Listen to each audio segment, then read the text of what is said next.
everyone. In this session, we will discuss about the solution of questions of mock test of chapter alternating current. Let's discuss these questions one by one in details. So our first question is, which of the following quantities remain constant in the step down transformer? Current, voltage, power, none of these. जो transformer है हमारा step down transformer, इसमें जो power होती है वो क्या रहती है, कांस्टेंट। तो इसका करेक्ट ऑप्शन आएगा हमारे पास यहाँ पे सी।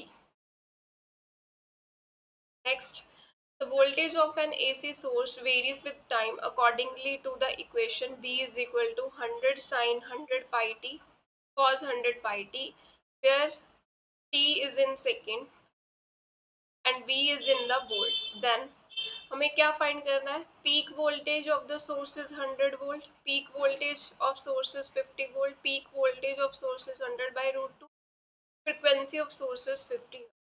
तो यानी कि ऑप्शन में हमें पीक वोल्टेज की बात की गई है, तो हम पीक वोल्टेज निकाल लेते हैं। हमारे पास जनरल जो वोल्टेज की इक्वेशन होती है that is V naught sine omega T, ऐसे ले लेते हैं हम। ठीक है, तो ये बी नॉट क्या है, this is the peak value of voltage. हमें इसी की वैल्यू जो है वो निकालनी है। अब क्वेश्चन में हमारे पास वोल्टेज कितनी गिवन है, that is 100 sine 100 pi T cos 100 pi T. ठीक है, अब देखो ये मैंने सिर्फ साइन वाली टर्म लिखी है, तो यहाँ पे तो कॉस वाली टर्म भी है, तो पहले हमें इसको थोड़ा सा चेंज करना पड़ेगा। कैसे, हमें इस पूरी टर्म को इन टर्म्स ऑफ साइन लिखना पड़ेगा। तो इस टर्म को मैं 2 के साथ मल्टीप्लाई 2 के साथ डिवाइड कर दूं, 100 pi T cos 100 pi T. अब देखो ये फॉर्मूला बन गया 2 साइन थीटा कॉस थीटा, तो ये साइन 2 थीटा का फॉर्मूला होता है, तो ये बना साइन 2 थीटा। थीटा के कॉरस्पॉन्डिंग क्या है यहाँ पे वैल्यू, 100 पाई टी, तो ये यहाँ पे क्या आ गया 50, तो b की वैल्यू क्या मिली 50 साइन 200 पाई। अब अगर इसको हम कंपेयर करें तो हमें पीक वैल्यू वोल्टेज की कितनी मिल रही है, 50 वोल्ट। तो ऑप्शन जो बी है that is the correct answer. Peak voltage हमें सोर्स की मिल रही है 50 वोल्ट। ठीक है, फ्रीक्वेंसी चेक करनी है, तो यहाँ पे कंपेयर करो, ओमेगा की जगह क्या आ रहा है, दैट इज 200 पाई।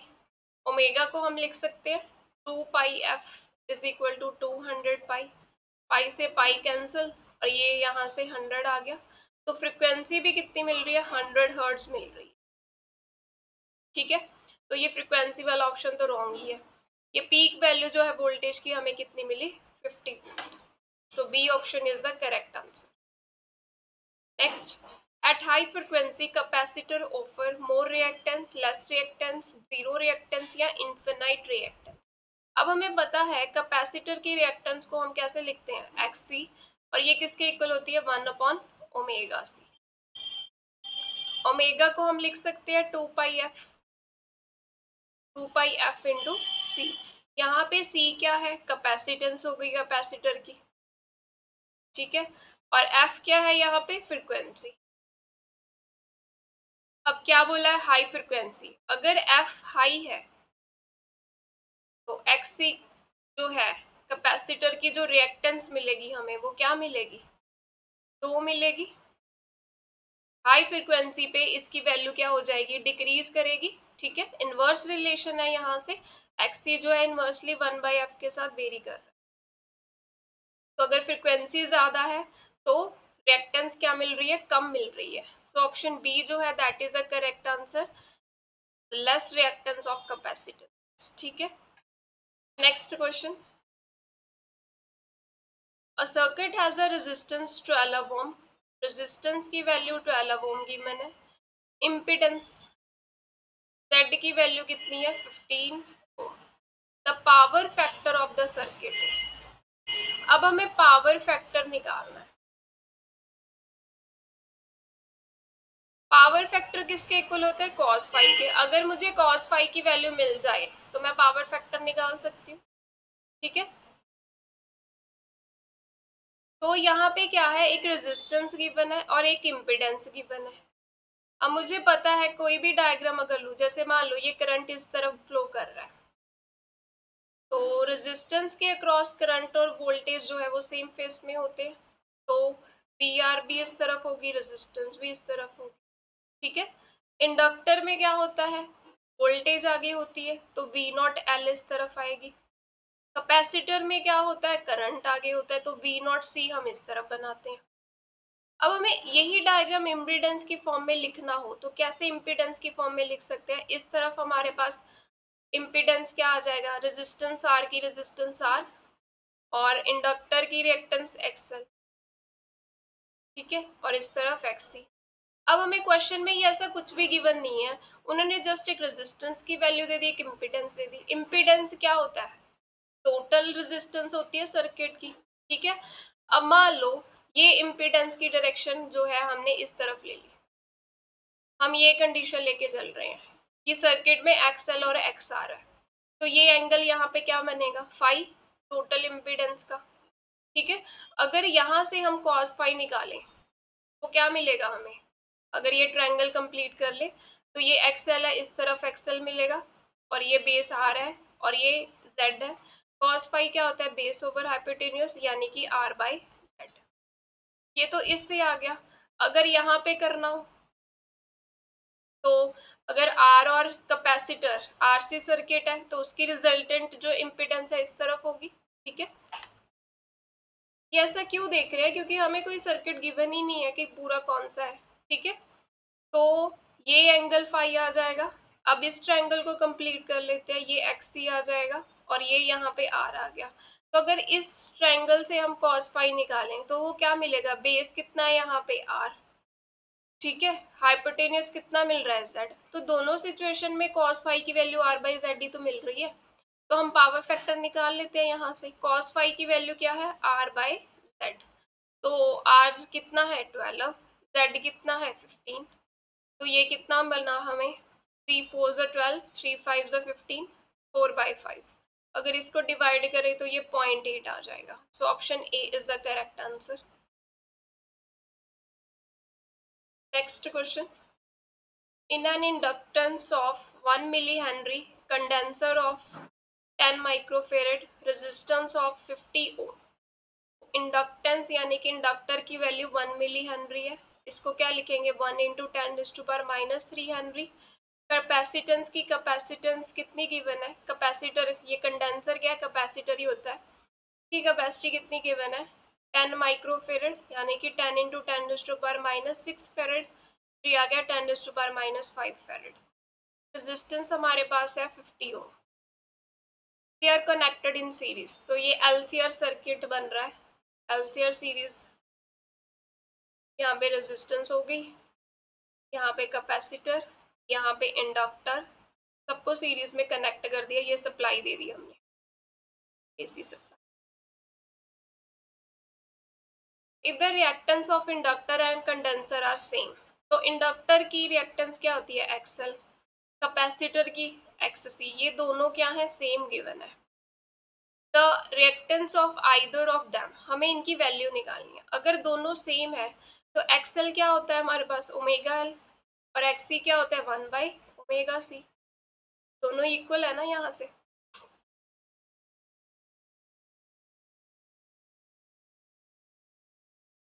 तो इस रिलेशन को अगर हम यूज करें तो ये क्या मिलेगा, omega square is equal to 1/LC। यहाँ से हम ओमेगा स्क्वायर की वैल्यू निकाल लेते हैं, एल की वैल्यू कितनी है 1 इंटू 10⁻⁻3, कैपेसिटर की 10⁻⁻5, ये कितना बना 1/10⁻�8, ठीक है। तो ओमेगा की वैल्यू, ओमेगा स्क्वायर किसके इक्वल आ गया 10⁻8, या रूट लिया तो 10⁻4, ये ओमेगा की वैल्यू आ गई। अब हमें उन्होंने पूछा है किसी भी एक रिएक्टेंस की वैल्यू निकाल देते हैं, क्योंकि जो दोनों की वैल्यू तो सेम ही है, तो एक्सएल निकाल लेते हैं, ओमेगा इंटू एल। ओमेगा कितना है 10⁻4, एल की वैल्यू कितनी है 1 इंटू 10⁻⁻3।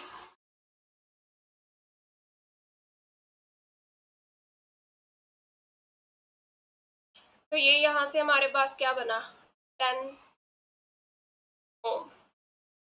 तो वैल्यू क्या आएगी 10 ohm. Option D is the correct answer. Next, the current flowing in a step down transformer from 220 to 22 volt having impedance is, तो impedance कितना गिवन है 220 ओम। अब स्टेप डाउन ट्रांसफार्मर है, डाउन स्टेप डाउन का मतलब क्या होता है कि आउटपुट में हमें वोल्टेज जो है वो कम मिलेगी, तो कितनी वोल्टेज मिल रही है सेकेंडरी में, कितनी वोल्टेज मिलेगी 22 वोल्ट मिलेगी। स्टेप डाउन का मतलब यही होता है ना कि जो ट्रांसफर हमें आउटपुट में कम वोल्टेज दे रहा है, तो सेकेंडरी में वोल्टेज कितनी मिल रही है 22। अब हमें करंट निकालना है, करंट क्या आ जाएगा वोल्टेज ओवर रेजिस्टेंस यानी कि इम्पीडेंस। तो ये कितनी है 22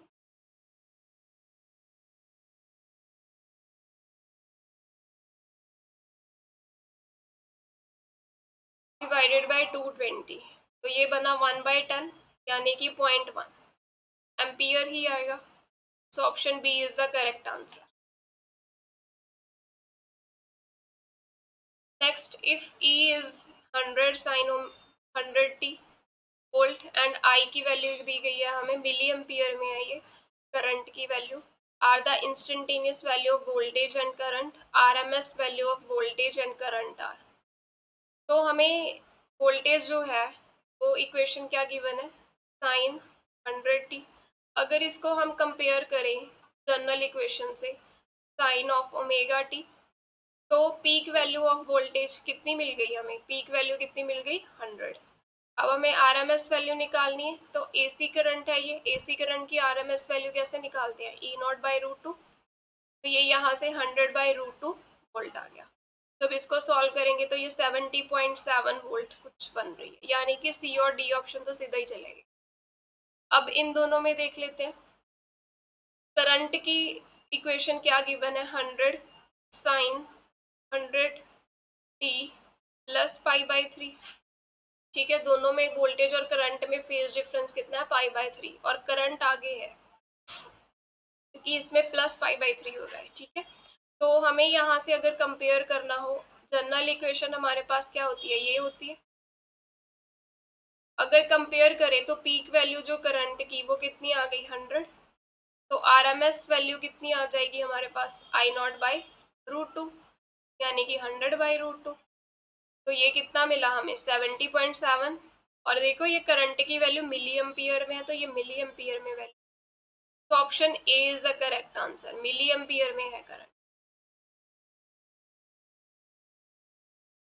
next, an ideal choke, choke क्या होता है इंडक्टर को ही बोला जाता है। It draws a current of 8 ampere, तो एक इंडक्टर है जिसने करंट कितना ड्रॉ किया 8 ampere when connected to the AC supply of 100 volt.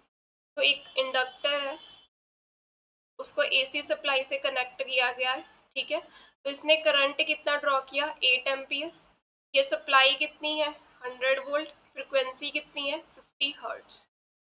A pure resistor draws a current of 10 ampere when connected to the same source। अगर इस inductor की जगह रेजिस्टर्स लगा दें सेम सोर्स के साथ, ये R है ये L है, ठीक है, तो ये करंट कितना ड्रॉ कर रहा है 10 एम्पियर रेजिस्टेंस।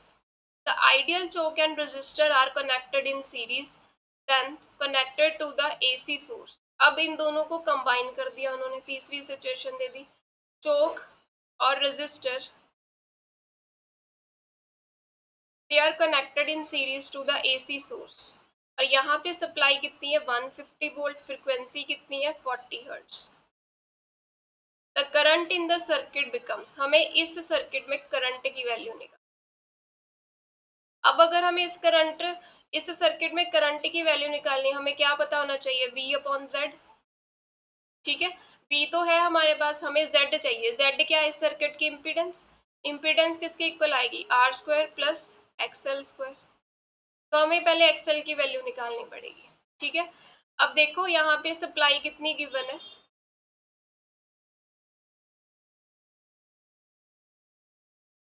हमें यहाँ पे पहले XL लिख लेते हैं, दैट इज 2πf/L। ठीक है, L की वैल्यू पता चलेगी तभी तो यहाँ पे XL निकालेंगे, क्योंकि हमने यहाँ पे सोर्स कितना लिया था 100 वोल्ट और फ्रिक्वेंसी कितनी है 50। जब हमने इनको सीरीज में लगाया हमने ये सप्लाई भी तो चेंज कर दी, तो हमें पहले इस इंडक्टर की वैल्यू निकाल लेते हैं कि इसकी रिएक्टेंस कितनी होगी। अब ये जो है एक्सएल, यहाँ पे देखो एक्सएल क्या हो जाएगा, वोल्टेज ओवर करंट। एक्सएल क्या है हमारे पास, इस इंडक्टर की रेजिस्टेंस। तो रेजिस्टेंस की वैल्यू कैसे निकालते हैं हम, पी अपॉन आई। तो यहाँ पे वोल्टेज कितनी है 100, करंट कितना है 8, 2 पाई, फ्रिक्वेंसी कितनी दी 50 इंटू एल। ठीक है, तो यहाँ से हमारे पास जो है एल की वैल्यू कितनी आ जाएगी, एल किसके इक्वल आ गया 100 अपॉन 8, ये सारा फैक्टर नीचे जाएगा, 2 पाई इंटू 50, ये 0 कैंसिल, 5 टू द 10, 2 से 2 कैंसिल, तो एल की वैल्यू आ गई 1/8 पाई। रेजिस्टेंस की वैल्यू भी निकाल लेते हैं। रेजिस्टेंस क्या आ जाएगा, यहाँ पे सेम सोर्स के साथ कनेक्ट किया था ना इस रेजिस्टेंस को, तो वोल्टेज ओवर करंट, वोल्टेज कितनी दी 100 वोल्ट, करंट कितना है 10, तो रेजिस्टेंस की वैल्यू तो 10 ओम मिल गई। अब क्योंकि यहाँ पे एसी सप्लाई जो दी है उसकी फ्रिक्वेंसी चेंज कर दी, तो यहाँ पे रिएक्टेंस की वैल्यू तो चेंज हो जाएगी ना, एक्सएल क्या होता है ओमेगा एल, तो एक्सएल की वैल्यू क्या आ जाएगी 2 पाई एफ इंटू एल। अब यहाँ पे जो सोर्स लगा है उसकी फ्रिक्वेंसी यहाँ पे फिल करेंगे, 2 पाई, फ्रिक्वेंसी कितनी है 40, एल की वैल्यू कितनी है 1/8 पाई, तो ये पाई से पाई कैंसिल, 2 4 और ये 10, तो इंडक्टर की रिएक्टेंस मिल गई 10। अब इम्पिडेंस निकाल लेते हैं, अंडर रूट आर स्क्वायर यानी कि 10 स्क्वायर प्लस एक्सएल का स्क्वायर 10 स्क्वायर, तो ये 100 200 रूट आ गया, यानी कि 10√2 लिख सकते हैं इसको। अब हमें करंट निकालना है, तो सप्लाई कितनी दी 150 डिवाइडेड बाय 10√2, इम्पिडेंस की वैल्यू ये कैंसिल, तो करंट की वैल्यू कितनी मिली 15/√, option A that is the correct answer. If A B are identical bulbs, which bulb will glow brighter, कौन सा बल्ब जो है वो ब्राइटर ग्लो करेगा। अब देखो ये बल्ब किसके साथ कनेक्ट है, ए वाला इंडक्टर के साथ, जिसकी वैल्यू क्या है 100 मिली हेनरी, यानी कि 100 इंटू 10⁻³ हेनरी, 10⁻⁻1 हो जाएगा ये, यानी कि 0.1 हेनरी की वैल्यू आ गई। अब बी बल्ब जो है वो किसके साथ कनेक्ट है, कैपेसिटर के साथ, जिसकी कैपेसिटेंस कितनी है 10 पिको फैरड, पिको फैरड को फैरड में कन्वर्ट करना है, तो ये आ गया 10⁻⁻11 फैरड। अब हम रिएक्टेंस की देख लेते हैं वैल्यू, एक्स सी क्या होगा 1/ω⁻c। अब देखो यहाँ पे सी कैपेसिटेंस जो है वो वैल्यू बहुत कम है, यानी कि इंडक्ट जो कैपेसिटर की रिएक्टेंस मिलेगी वो लार्ज मिलेगी एज कंपेयर टू इंडक्टर। ठीक है, यानी कि एक्स सी जो है वो बहुत बड़ा है एक्सएल से। अगर कैपेसिटर की रिएक्टेंस ज्यादा है तो बी बल्ब तो ग्लो ही नहीं कर पाएगा, क्योंकि ये ज्यादा रेजिस्टेंस ऑफर कर रहा है, तो ये जो ए बल्ब है ये ग्लो करेगा brightly, A is the correct answer. A 280 ohm electric bulb is connected to 200-volt electric line. Peak value of current in the bulb. अब वोल्टेज सप्लाई कितनी है 200 वोल्ट, रेजिस्टेंस कितनी है 280 ओम, करंट कितना फ्लो करेगा बल्ब से, that is 200/280, 4547, तो current कितना फ्लो कर रहा है ये 5/7। ये जो करंट अप्लायंसेस में फ्लो कर रहा है ये कौन सा करंट होता है, ये आरएमएस वैल्यू होती है। तो हमें तो पीक वैल्यू पूछी है, तो जो आई आर एम एस होता है वो किसके इक्वल होता है I0/√2, तो पीक वैल्यू जो है वो किसके इक्वल आ गई IRMS इंटू √2, तो ये आ गया 5/7 इंटू √2। इसको हम जब सॉल्व करेंगे ये अप्रोक्सीमेट 1 एम्पियर के इक्वल आता है, तो ऑप्शन ए जो है that is the correct answer.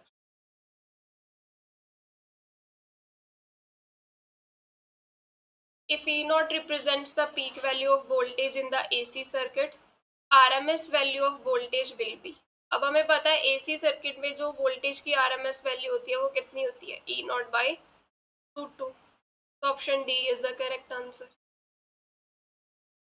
Next, in the LR circuit, the resistance value is 8 ohm, inductive reactance की वैल्यू गिवन है, इम्पिडेंस निकालना है. अब क्या है, एक रेजिस्टेंस लगी हुई है, एक इंडक्टर लगा हुआ है सीरीज में, ये एसी सप्लाई दी हुई है. हमें इस सर्किट की जो है इम्पिडेंस निकालनी है. इम्पिडेंस कैसे निकालेंगे इसकी, R square plus XL square. तो Z is equal to R square, कितना गिवन है 8, एक्सएल यानी कि इंडक्टिव रिएक्टेंस की वैल्यू कितनी गिवन है 6. तो 8 64 प्लस 36, ये हमारे पास कितना आ गया 100, और ये 10 ओम जो है वो इम्पिडेंस आ गई circuit. Option D is the correct answer. The root mean square value of alternating current is equal to, तो जो IRMS वैल्यू होती है अल्टरनेटिंग करंट की, वो क्या होती है I naught by root two. तो 1/√2 times the peak value. Option C is the correct answer. What will be phase difference between virtual voltage and virtual current when the current in the circuit is wattless? अब ये wattless का मतलब क्या होता है कि अगर हमारा जो करंट है वो कैसा है, वॉटलेस है, तो इसका मतलब होता है कि इसके कॉरस्पॉन्डिंग जो पावर कंज्यूम होगी दैट विल बी जीरो. अगर पावर कंज्यूम हो रही है वो जीरो है, हमारे पास फॉर्मूला होता है cos phi is equal to power over PRMS into IRMS. अब वॉटलेस करंट के लिए हमारे पास जो पावर कंजप्शन है वो जीरो आ रही है, तो यहाँ से cos फाई की वैल्यू क्या आ गई, जीरो, और फाई की वैल्यू क्या मिलेगी यहाँ से 90 डिग्री. तो फेज डिफरेंस कितना मिला, 90 degree. Option A. Next, power factor is maximum in an LCR circuit when.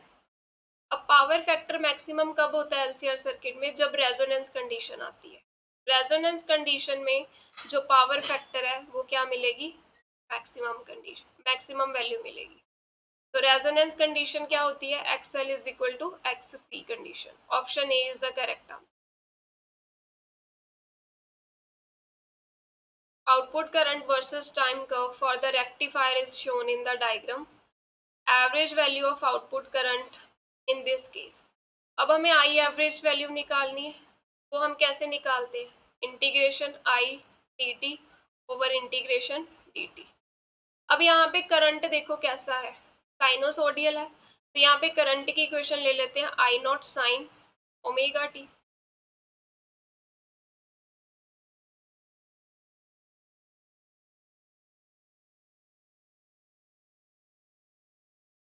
ठीक है, क्योंकि साइनोसोडियल एसी करंट की ऐसी ही आती है. रेक्टिफायर का काम क्या होता है, वो एसी को डीसी में कन्वर्ट करता है. तो हमने जो एसी करंट दिया है वो तो इसी फॉर्म में होगा ना, I is equal to I naught sine omega T.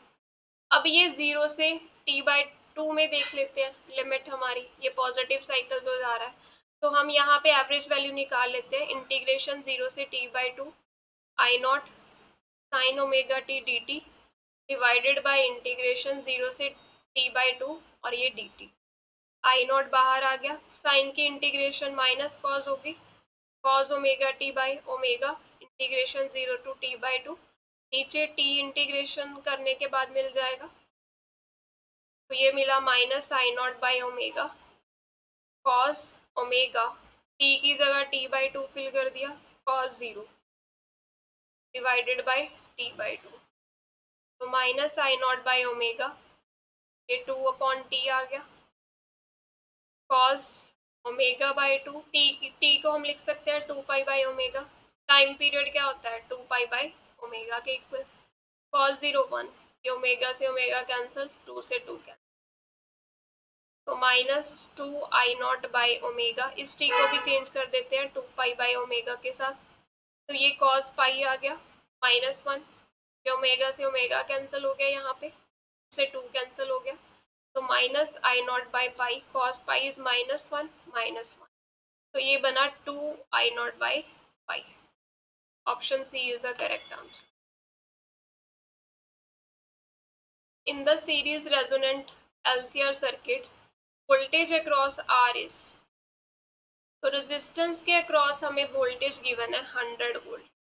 And R की वैल्यू कितनी गिवन है 1 किलो ओम, ठीक है। कैपेसिटर की वैल्यू कितनी है 2 microfarad, that is 2 into 10⁻⁻6 farad. Resonant frequency omega की वैल्यू है 200 रेडियन पर सेकेंड। तो हमें क्या निकालना है at resonance voltage across L. तो एल के अक्रॉस वोल्टेज चाहिए, वो हम कैसे निकाल सकते हैं, करंट इनटू रेजिस्टेंस एक्सएल की रिएक्टेंस। तो रिएक्टेंस जो है इंडक्टिव रिएक्टेंस किसके इक्वल होती है ओमेगा एल। अब हमें ये वैल्यूज चाहिए, करंट चाहिए और ये वैल्यूज चाहिए। अब देखो ये रेजोनेंस पे पूछ रहे हैं, तो एट रेजोनेंस क्या होता है हमारे पास, ओमेगा एल किसके इक्वल होता है 1/ओमेगा सी के, ठीक है। तो ये जो एक्सप्रेशन है ये चेंज हो जाएगा, V L is I divided by omega C कर देंगे। अब हमारे पास सी की वैल्यू भी ओमेगा भी, करंट चाहिए, करंट कितना फ्लो करेगा, देखो यहाँ पे रेजिस्टेंस के क्रॉस वोल्टेज की वन है दैट इज 100 और रेजिस्टेंस कितनी है 1000। इसको सॉल्व कर लेते हैं, ये 0.1 हमारे पास करंट की वैल्यू आ गई। अब वोल्टेज निकाल लेते हैं 0.1, ओमेगा की वैल्यू 200, सी की वैल्यू 2 इंटू 10⁻⁻⁻।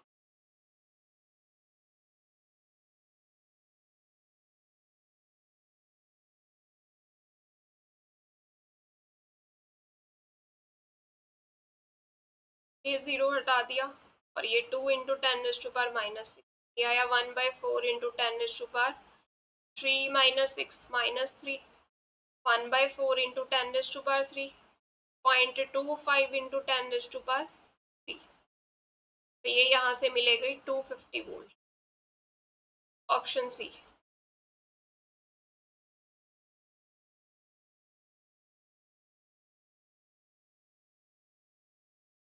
ये जो क्वेश्चन है इसकी कुछ मिसिंग है स्टेटमेंट में, ये क्वेश्चन इनकम्प्लीट है थोड़ी सी।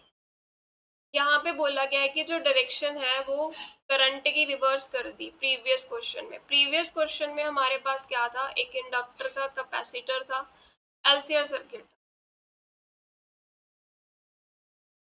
तो अगर रेजिस्टेंस लगाएं, यहाँ पे हमारे पास आ गया इंडक्टर और ये कैपेसिटर और ये एसी सप्लाई।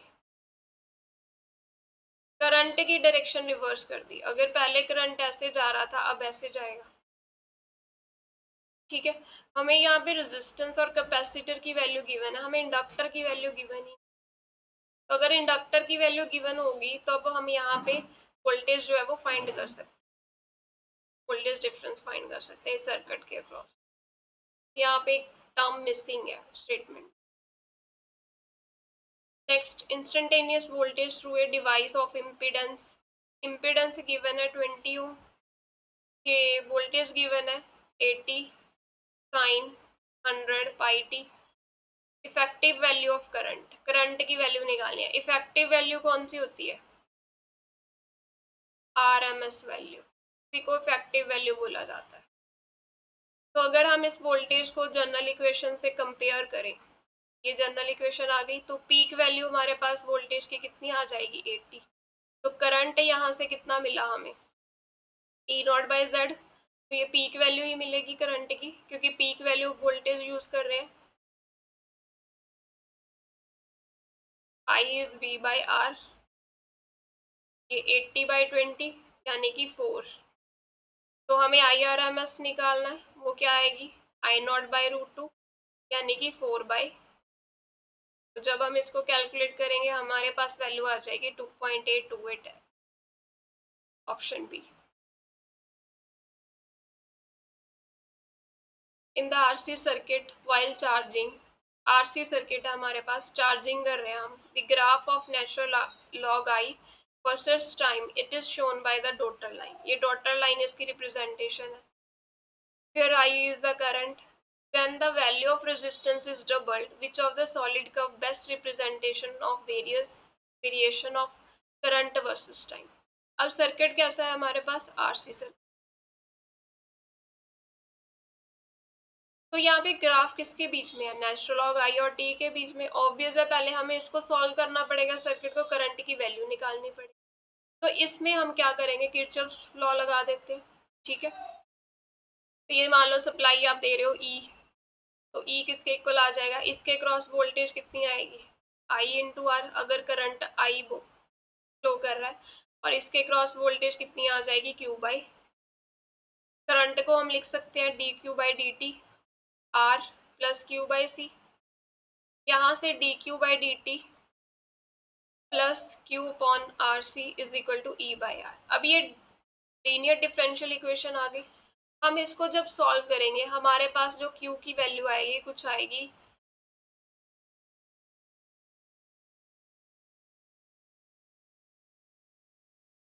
जी यहाँ पे कांस्टेंट फैक्टर आएगा, क्यू नॉट लिख रही हूँ मैं, इसको सॉल्व करने के बाद डिफरेंशियल इक्वेशन, तो 1 माइनस ई की power minus T by R C.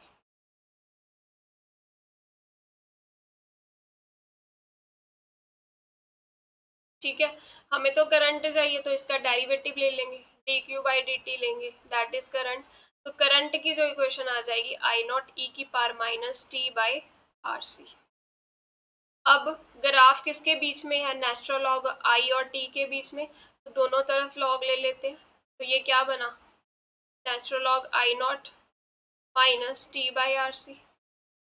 अब इसको कंपेयर करते हैं स्ट्रेट लाइन इक्वेशन के, तो y के क्रॉस तो नेचुरल लॉग आई, x के क्रॉस क्या है t, तो स्लोप क्या मिली यहाँ पे -1/RC।